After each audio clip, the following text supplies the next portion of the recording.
Il-ħadd it-tajjeb. Illum 15 ta' Mejju, il-ħames ħadd tal-Għid. Nilqakom għal din il-Quddisa tal-Ħadd mill-Katedral ta' San Pawl fl-Imdina. Imexxi l-Arċisqof Charles Scicluna.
Fl-isem tal-Missier u tal-Iben u tal-Ispiritu Santu, Amen.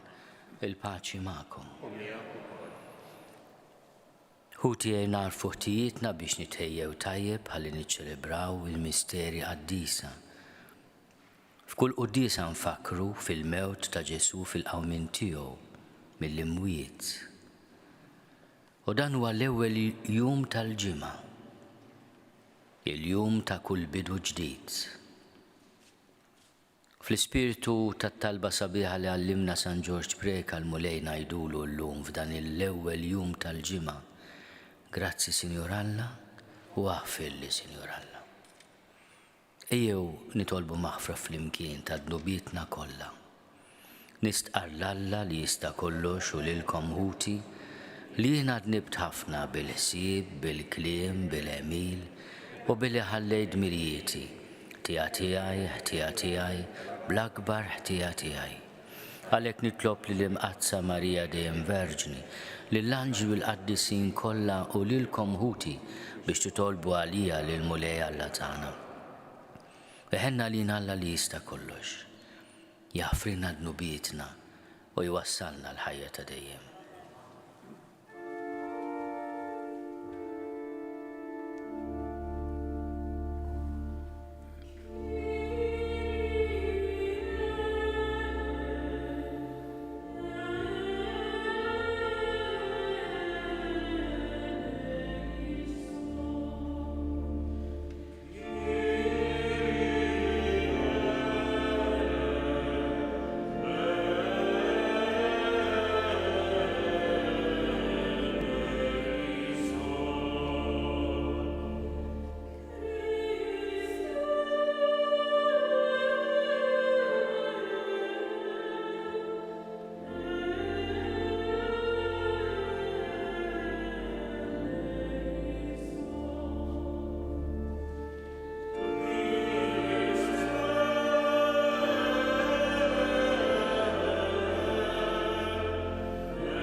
Nitolbu. U Alla inti rġajt waqqaft id-dinja mġarfa billi jibnek ċekken lilu nnifsu. Imla l-fidili tiegħek b'ferħ qaddis u għatjena bla tmiem lil dawk li inti ħlist mill-jasar ta' dnub. Bibnek Ġesu Kristu Sidna li hu Alla u miegħek jgħixu jsaltan flimkien mal-Ispiritu Santu għal dejjem ta' dejjem.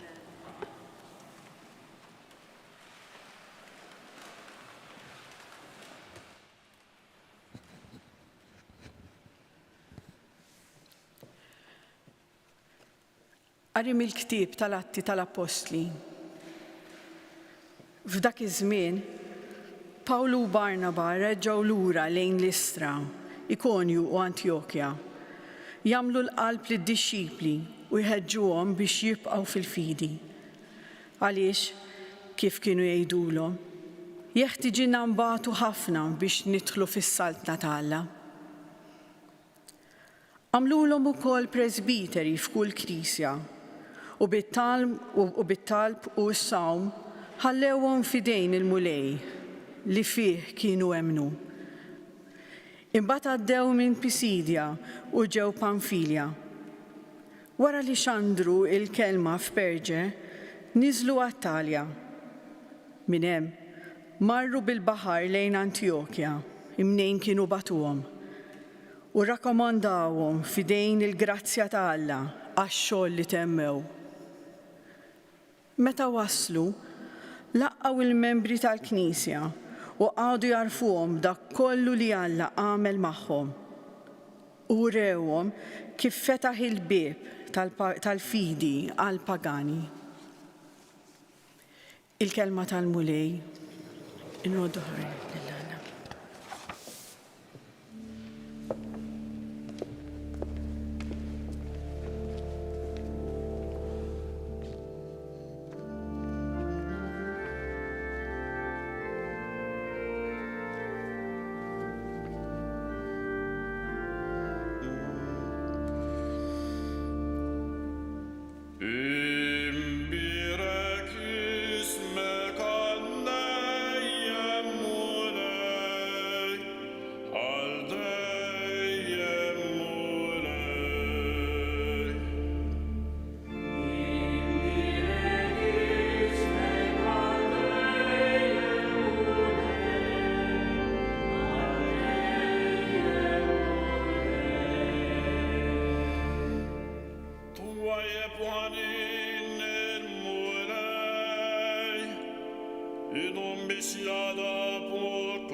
Sebħu l-ġmil tas-saltna tiegħek. Saltnatek saltna żmieniet kollha. Min nisel għal nisel il-ħakma tiegħek.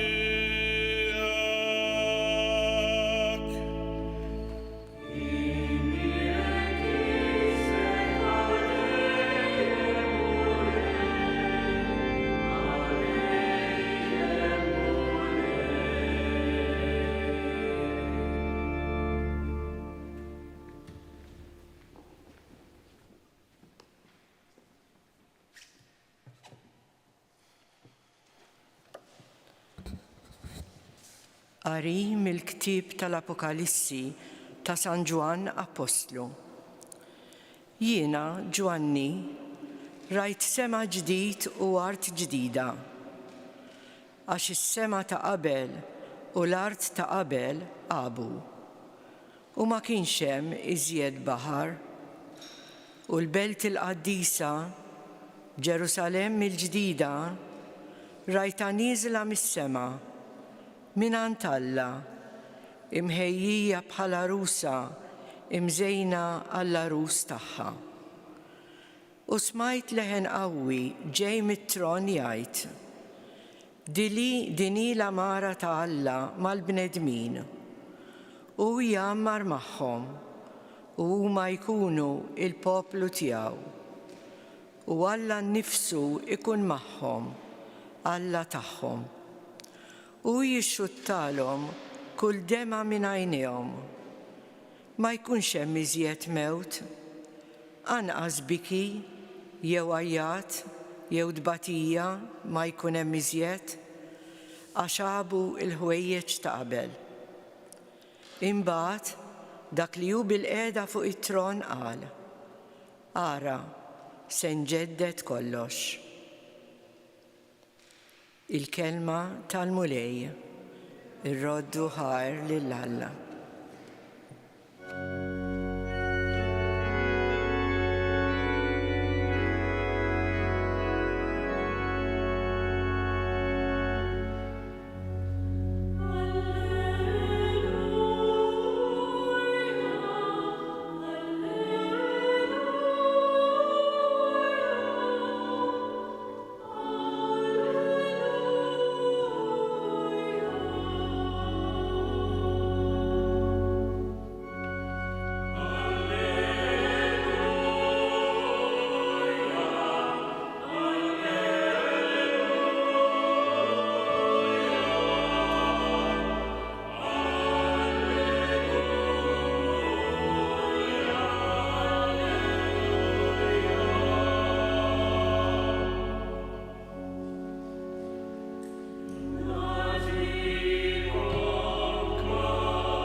Il-mulej ma'kom. Qari mill-Evanġelju skont San Ġwan.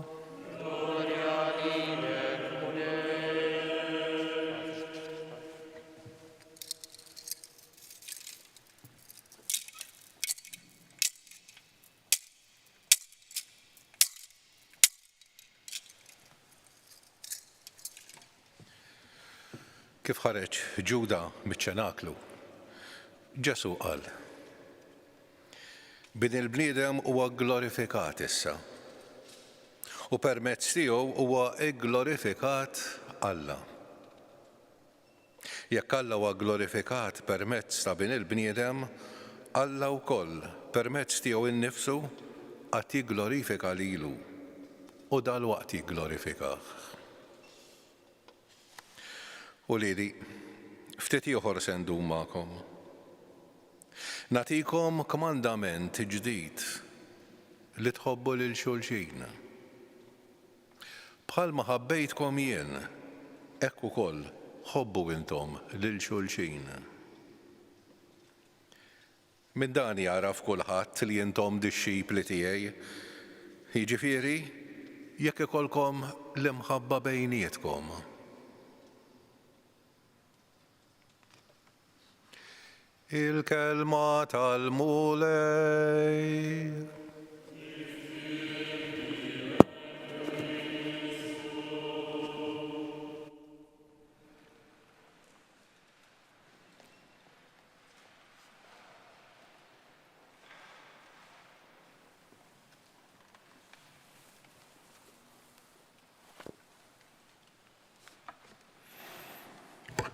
Ġesu jirrealizza li t-tmiem tas-sew wasal.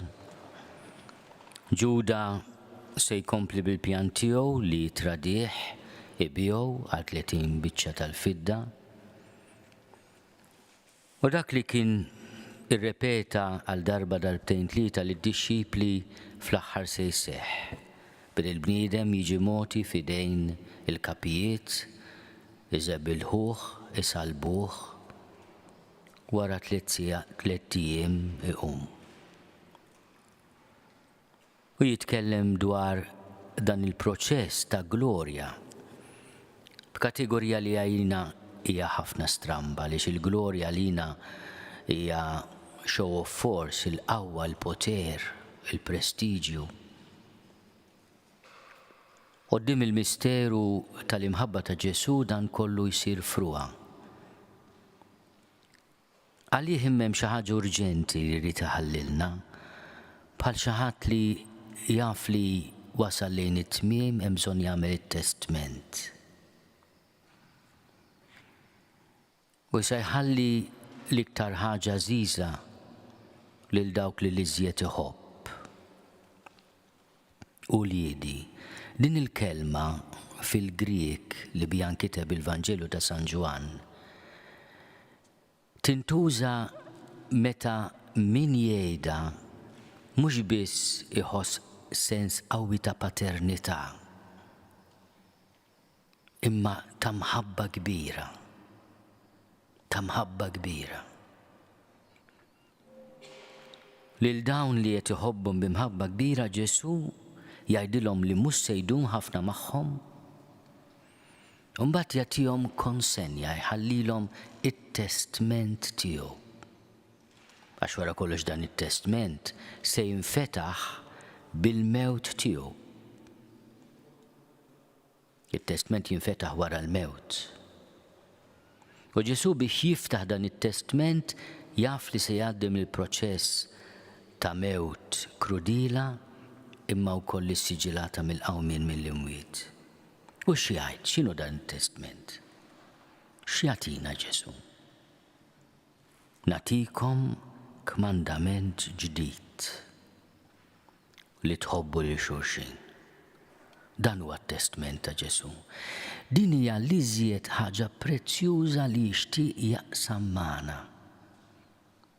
U dan isin ukoll il-kriterju, il-miżura, il-kejl ta' relazzjonijiet ta' bejnietna. U ngħid ukoll tal-imħabbijiet ta' bejnietna għaliex Ġesu jgħid bħalma ħabbejtkom jien, ħobbu intom lil xulxin. Donnu Ġesu qed jgħidilna jekk jiena ġejt għal xi ħaġa fid-dinja ġejt biex nurikom it-triq tal-imħabba. U jekk intom m'intomx qegħdin f'din it-triq mhux aħjar tagħżluha. Għax minn dan jarfukom li intom tiegħi. La mit-titli, la mill-pożizzjoni, la mill-ġid li għandek ta' din id-dinja. Tinaraf li inti ta' Ġesu mill-imħabba. Aħna bħala komunità rridu nieħdu din il-kelma dan it-testament ta' Ġesu bis-serjetà.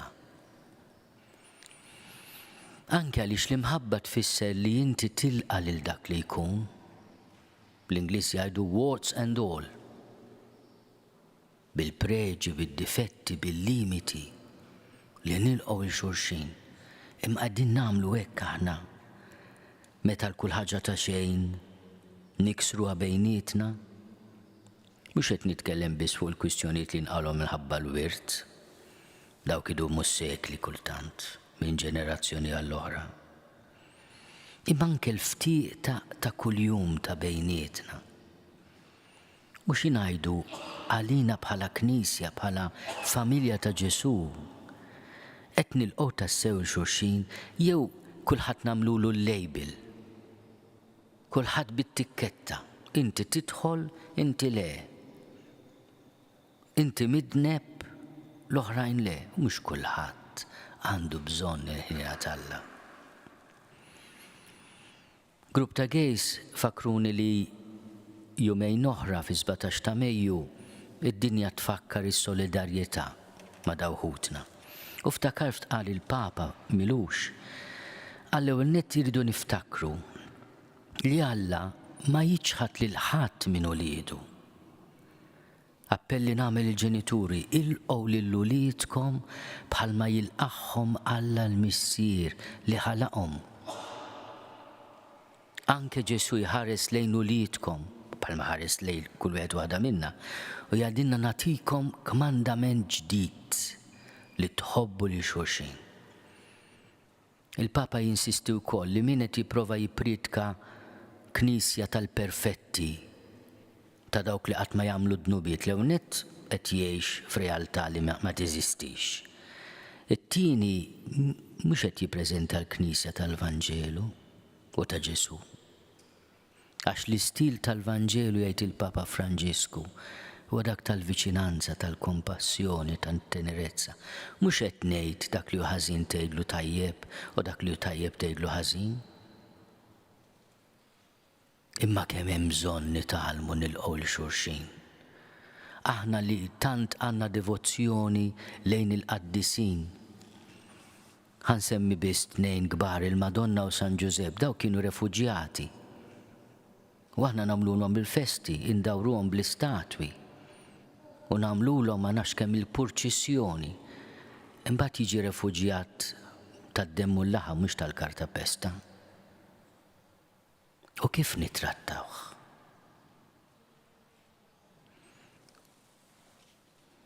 Għaliex Ġesu jgħid li l-kmandament tal-imħabba u nagħlaq b'dan il-ħsieb huwa ġdid. L-ewwel nett għaliex bħala kejl ta' dan il-kmandament tal-imħabba jagħti l-eżempju tiegħu, u l-eżempju tiegħu hija ta' mħabba estrema. M'hemmx imħabba akbar minn din li wieħed jagħti ħajtu għal ħbiebu. Aspett ieħor tal-imħabba ta' Ġesu hija l-kapaċità li jaħfrilhom għax ma jafux x'inhu ma jagħmlu. Salbuh, jaħfrilhom u jiskużhom. It-tielet aspett tal-imħabba ta' Ġesu illi jafdana fidejn familja, fidej komunità. Lill-ommu ma jafdajx fidejn oħta li kienet ukoll hemm ħdejn is-salib, imma fidejn id-dixxiplu l-maħbub. L-ewwel id-dixxiplu li kien iħobb ħafna, ftit iżjed mill-oħrajn, Ġesu jafdalu lill-ommu. Imma qed jafda lill-ommu wkoll lill-komunità ta' dawk li jemmnu, mhux ir-relazzjoni tad-demm imma tal-fidi. U l-aħħar raġuni għaliex inħoss il-kmandament ta' Ġesu huwa ġdid għax għandu kapaċità iġeddet. Kemm tolqotni dik l-espressjoni li smajna mill-Apokalissi ta' San Ġwan. Ara, se nġeddet kollox. Kif? Billi nibdew ngħixu il-kmandament għażiż tiegħu tal-imħabba. Hekk il-mulej iġeddet kollox.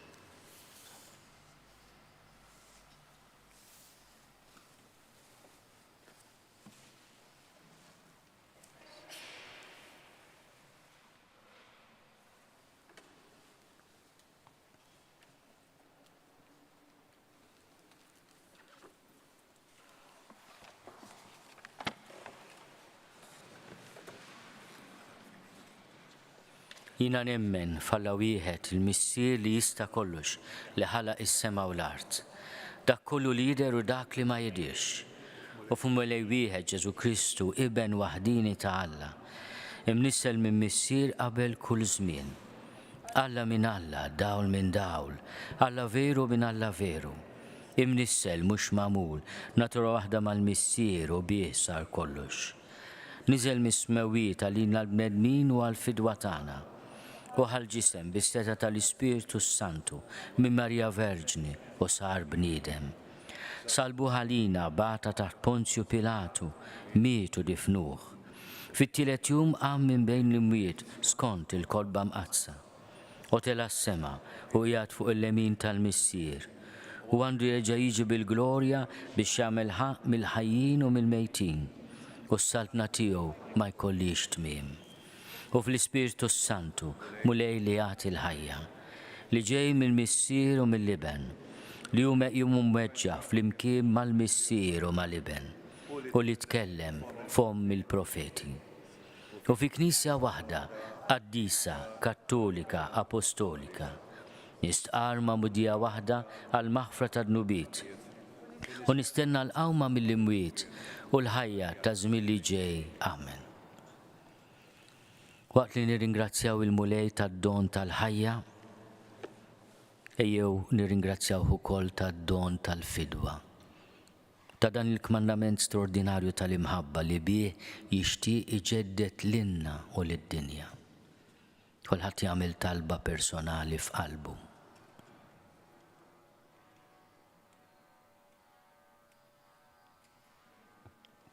Nitolbu għal daw kollha li qegħdin isegwuna permezz ta' TVM, permezz tal-mezzi l-oħra tax-xandir u tal-midja soċjali.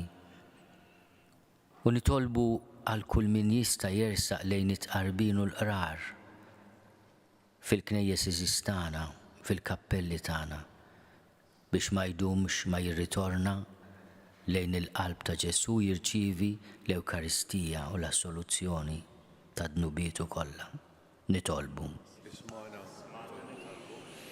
Nitolbu għal min minħabba in-nuqqas ta' mħabba tagħna jħossu esklus mill-Knisja jew iġġudikat, imwarrab, disprezzat. Biex l-ewwel nett mulej tħenna lina tikkonvertilna qalbna u fl-istess ħin il-dawn ħutna imweġġajn bin-nuqqas tal-imħabba tagħna tagħtihom faraġġ u dawl. Nitolbu għal paċi fid-dinja b'mod speċjali fl-Ukrajina, nitolbu għal ġustizzja fid-dinja u għal dawk ħutna li m'għandhomx għaxja ta' lejla.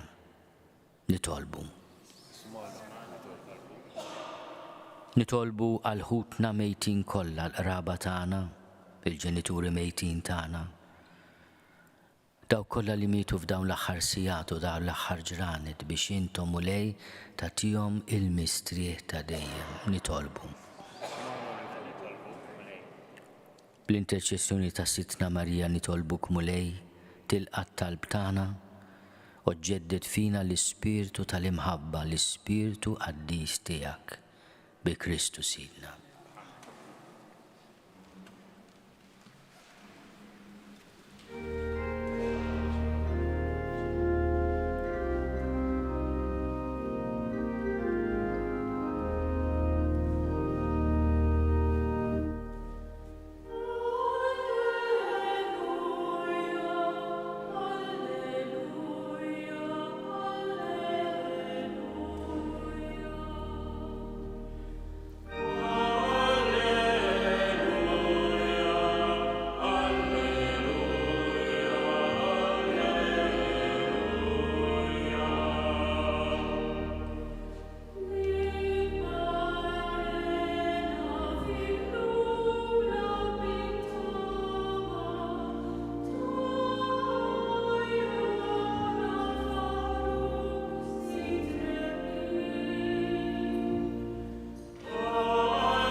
Nitolbu ħuti biex is-sagrifiċċju tiegħi u tagħkom ikun joġob lill-Alla l-Missier li jista' kollox. Jilqalmu lejn idejk is-sagrifiċċju għat-tifħir u l-glorja ta' ismu għall-ħtiġijiet tagħna u tal-Knisja u qazza kollha tiegħu. U Alla dan is-sagrifiċċju qaddis li sejrin inġeddu inti ressaqtna lejk u tajtna sehem min-natura tiegħek, Alla wieħed u loli. Għamel li permezz ta' ħajja tajba niksbu l-verità tiegħek li int għarraftna bi Kristu Sidna. Il-mulej magħkom. Nerfgħu lubna l-fuq. Nerfgħuhom lejn il-mulej. Nizuħaj l-mulej Alla tagħna. Ek sewwa u xira. Sewwa u xiraq tas-sew mulej, tajjeb u taġid tas-salvazzjoni tagħna.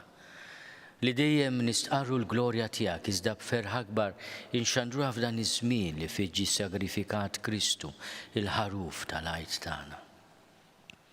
U bl-offerta tal-ġisem tiegħu fis-sagrifiċċju veru tas-salib temm is-sagrifiċċji kollha ta' qabel.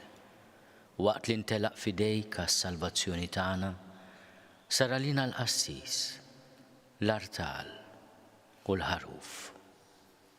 Għalhekk f'dan il-feħ tal-għajt imxerret ma' kull imkien fid-dinja. Il-bnedmin kollha jimtlew bilena u l-qawwiet tas-sema mas-setat tal-anġli jinsġulek innu ta' glorja u bla qiegħda itennulek.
Għaddis tas-sew int mulej inti lajn ta' kull dusija, għaddis għalek nitolbuk dawn l-offerti bil-barka tal-Ispirtu tiegħek biex isiru għalina l-ġisem u d-dem ta' Sidna Ġesu Kristu. Li meta kien se jingħata biex minn rajħi bati, ħal ħobs, ratti l-ħajr qasam, tali disċipli tiegħu qal, ħudu u kulu l-koll minn dan, għax dan huwa ġismi li jingħata għalikom.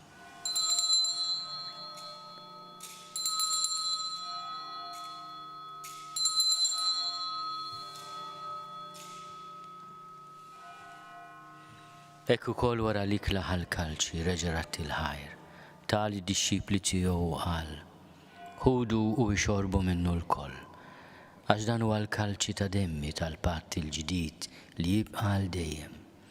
Id-dem li jxerret għalikom u għal-bnedmin kollha għal-maħfra ta' dnubiet.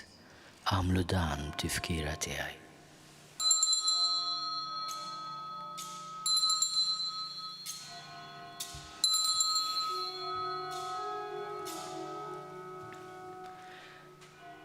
Dan hu l-misteru tal-fidi.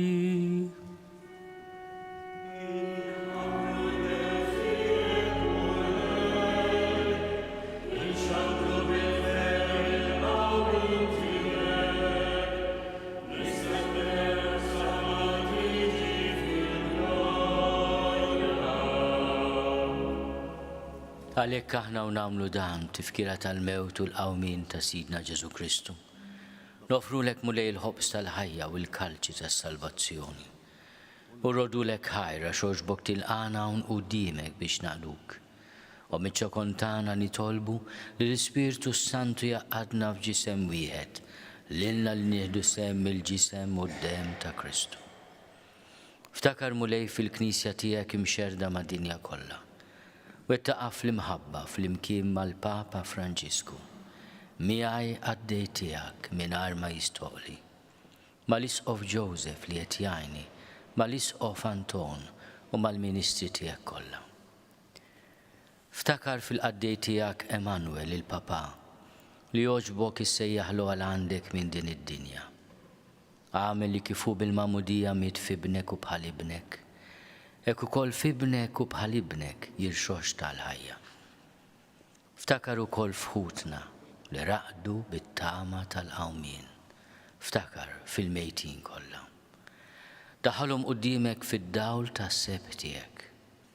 Ħenna lina l-koll nitolbu għatetinna wkoll il-wirt tal-ħajja ta' dejjem. Flimkien mal-Verġni Mqazzom Malla Marija, mal-arus tagħha San Ġusepp, mal-Appostli b'mod speċjali l-Apostlu Ġuda Taddew, ma' San Karlo Borromeo u l-qaddisin kollha li jgħixu fil-ħbiberja tiegħek sa mill-bidu tad-dinja. Għamel li magħhom infaħruk u nsebħuk Ġesu Kristu ibnek. Bi Kristu, ma' Kristu fi Kristu. Jingħata lilek Alla missieri tista' kollox flimkien mal-Ispiritu Santu. Kull ġieħu glorja għal dejjem ta' dejjem. Ejjew nitolbu kif għallimna u ridna nagħmlu li ben ta' Alla Ġesu għas-salvazzjoni tagħna. Missierna li inti fis-smowwiet jitqaddes ismek tiġi saltnatek. Ikun li trid int kif is-sema hekk da fl-art. Ħobżna ta' kuljum atina llum, aħfrinna dnubietna palma naħfru l-minu ħati għalina. La ddaħħalniex fit-tiġrib, iżda eħlisna mid-deni. Eħlisna nitolbuk mulej minn kull deni. Għatina fit-tibgħu ħnina tiegħek il-paċi fi żmienna biex inkunu ħielsa dejjem mid-dnub u mħarsa minn kull inkwiet. Aħna nistennew u nittamaw ilejna u l-miġja tas-Salvatur tagħna Ġesu Kristu. Mulej Ġesu Kristu li għat lill-Apostli tiegħek. Inħallilkom is-sliem, natikom is-sliem tiegħi. La tħares lejn dnubietna. Iżda ħares lejn il-fidi tal-Knisja tiegħek. Għatija slimu laqda li jintrid fiha int li tgħixu s-saltan għal dejjem ta' dejjem. Il-paċi tal-mulej tkun dejjem magħkom. Għatu l-paċi lil xulxin.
Danu l-ħaruf talla, danu li neħed nubiet tad-dinja. Ħenin dawk li huma mistiedna għall-ikla tal-ħaruf. Mulej ma jistoqlix li tidħol taħt is-saqaf tiegħi. Iżda biss kelma waħda u ruħi tkun infejqa.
flimkien ngħidu it-talba għat-tqarbina tax-xewqa. Ġesu, jiena nemmen li inti tinsab ta' bilħaq fis-sagrament tal-Ewkaristija. Irrid inħobbok fuq kollox u fuq kulħadd. Inti taf li nixtieq nirċevik ġewwa fija. Imma ġala darba bħalissa ma nistax nilqek ġewwa fija sagramentalment, nitolbok li tiġi fija spiritwalment. Ejja għandi, Ġesu tiegħi, biex jiena niġi għandek. Ħeġġiġni bl-imħabba għalik, biex f'ħajti u f'mawti jiena nemmen fik, nitma' fik u nibqa' nħobbok għal dejjem.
Nitolbu. Iqaf bit-tieba mal-poplu tiegħek mulej biex kif arraftu il-misteru tas-sema hekk ukoll tbedu mill-modi tiegħu u timlih b'ħajja ġdida bi Kristu Sidna. Nroddu ħajr il-Monsignor Ġisqof illi oġbu jiġborna madwaru għall-Ewkaristija illum ġurnata speċjali wkoll ħafna għalih. Għaliex illum Monsignor Ġisqof jagħlaq sninu. Aħna nawgurawlu kull ġid, kull grazzja u kull saħħa. U l-awguri tagħna naqduhom ukoll b'talba, nifhmu li aħna obbligati bħala nsara li nitolbu kontinwament għarraj li Alla l-imbierek għażel fuqna. U għalhekk nitolbu l-interċessjoni ta' Omna Marija għal bżonnijiet tiegħu. Slim għalik Marija bil-grazzja mimlija il-mulej miegħek. Imbierka inti fost in-nisa u mbierek il-frott tal-ġuf tiegħek Ġesu. Jitlob għalina midinbin, issa u fis-sija tal-mewt tagħna. Amen. Eċċellenza, awguri. Grazzi mill-qalb, grazzi.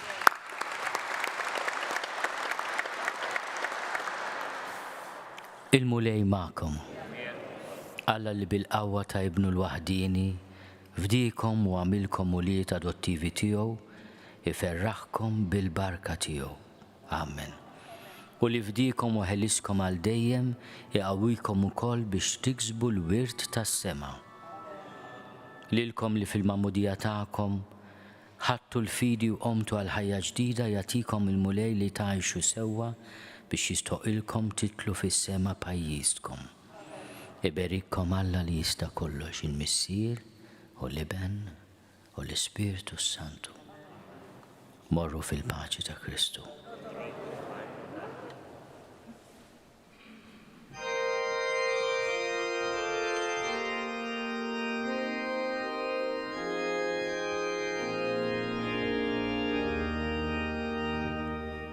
Sultana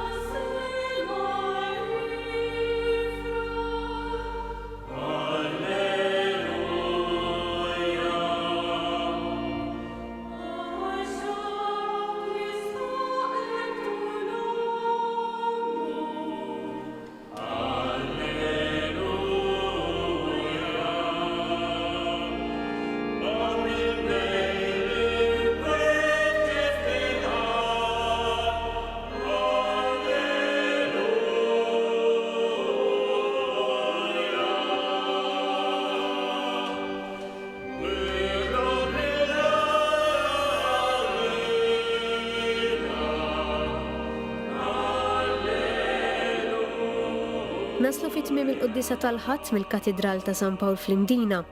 Qabel nagħlqu x-xandira tal-lum nawguraw lill-Arċisqof Charles Scicluna li llum qed jiċċelebra l sninu u nirringrazzjaw tas-servizz li qed jagħti fil-Knisja. Il-kumplament tal-Ħadd it-tajjeb.